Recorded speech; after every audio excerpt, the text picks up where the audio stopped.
Halo sahabat hipnoterapi, Rumah Hipnoterapi Adam Hidayat. Assalamualaikum warahmatullahi wabarakatuh. Bertemu kembali dengan saya Adam Hidayat di channel Rumah Hipnoterapi Adam Hidayat, sebuah channel yang mengupas seputar hipnoterapi dan juga teknik-teknik NLP atau Neuro Linguistic Programming yang insya Allah bisa membuat hidup Anda lebih baik lagi. Bagi Anda yang sudah mencari channel tentang pemberdayaan diri, penyembuhan yang berhubungan dengan permasalahan kejiwaan dan psikologis dan menemukan channel ini, saya berdoa semoga Allah Subhanahu wa taala memberikan jalan terbaik bagi hidup Anda dan sesuai dengan apa yang Anda harapkan.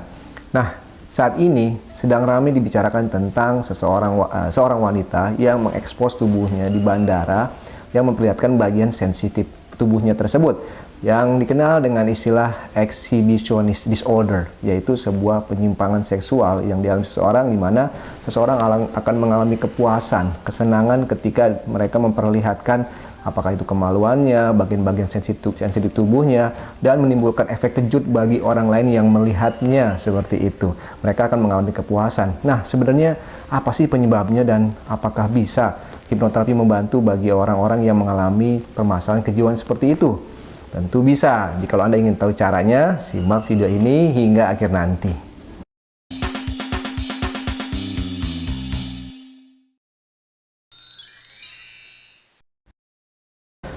Sebenarnya siapa sih orang yang termasuk kategori eksibisionis? Nah, saya akan mengutip sebuah pernyataan yang dikeluarkan oleh Psychology of Today.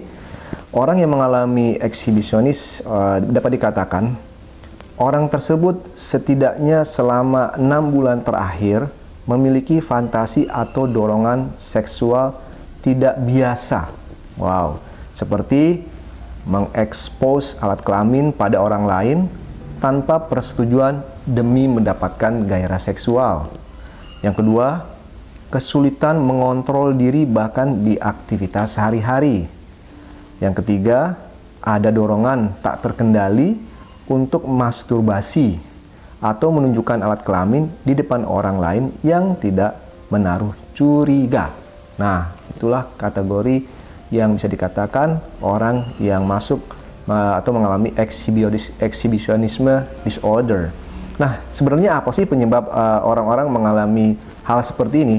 Lanjutnya dikatakan bahwa penyebab exhibitionisme itu dapat dikatakan akibat yang namanya pelecehan seksual anak usia dini. Yang kedua, pelecehan emosional anak juga di usia dini juga.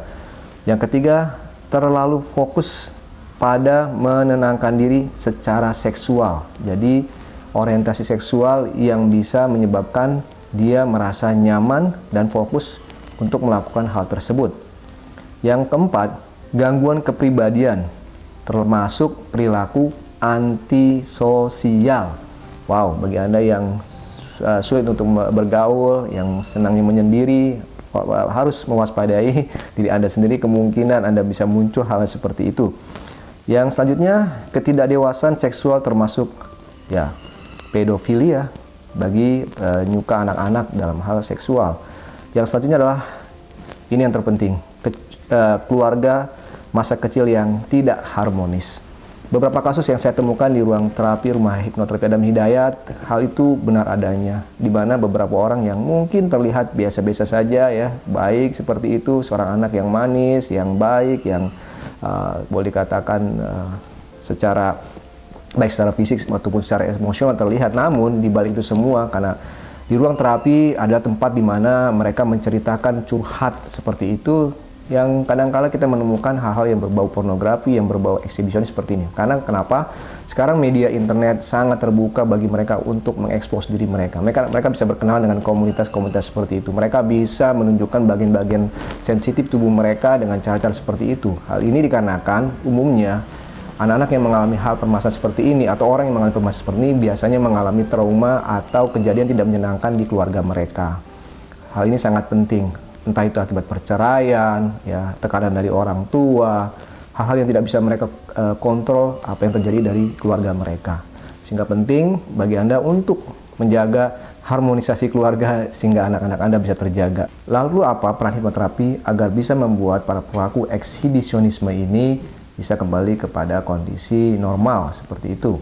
Nah, sangat bisa membantu untuk mengembalikan, memposisikan, mendamaikan apa-apa yang pernah mereka lihat, mereka rasakan berupa trauma, kejadian, pelecehan, apapun itu di masa lalu sehingga mendamaikannya dan perilaku tersebut perlahan-lahan dihilangkan. Memang area hipnoterapi membantu hal-hal yang berhubungan dengan kejiwaan atau psikologi seperti itu termasuk trauma. Oleh karena itu, bagi Anda yang saat ini mengalami hal seperti itu, saran saya segera kunjungi atau bertemu dengan berkonsultasi permasalahan Anda kepada orang-orang yang ahli, entah kepada psikolog, psikiater, hipnoterapi seperti itu, sehingga Anda bisa terbebas. Saya berdoa semoga Anda yang mengalami hal seperti ini bisa dimudahkan untuk kembali kepada kondisi normal. Baik, demikian video dari saya, semoga video ini bermanfaat. Dan bagi Anda yang belum subscribe channel saya, mohon subscribe channel saya, karena dengan subscribe channel saya, kita bisa banyak belajar dari channel ini. Bagi Anda yang ingin berkonsultasi atau ingin melakukan sesi hipnoterapi, silakan hubungi nomor telepon yang ada di kolom deskripsi. Saya Adam Hidayat dari Rumah Hipnoterapi Adam Hidayat mengucapkan banyak terima kasih atas perhatian Anda. Assalamualaikum warahmatullahi wabarakatuh.